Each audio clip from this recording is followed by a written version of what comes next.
Gəlmişik yenə Şabranda yox. Baxaq görək anamız nə qoyub bizə. Pəh. Bu bizim part 2'dir. Hamısı evimizin, həyətimizin məhsulları. Burada bir dənə mamamın maraqlı bir tutduğu adını bilmirəm. Yazıb pomidor, nanə, qırmızı biber, yaşıl biber, sarımsaq. Ya, əcəb qəşəng bir şeydir.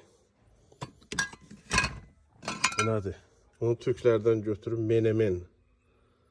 Bir qəribədir. Noxud qoyub bura. Tutmalar da alma da öz həyətimizdən. Zoğal, nanə, sumaq. Həyətimizin toyuqlarıdır, bol-qatıl. Yemişandır, bax. Qəşəng gəlir. Burada nə var? Fındıqdır, tutmamızdır. Armudumuzdur, nardır. Maşallah, maşallah. Allah analarımızın canını sağ eləsin. Bu da belə. Bu bizim part 2'miz oldu.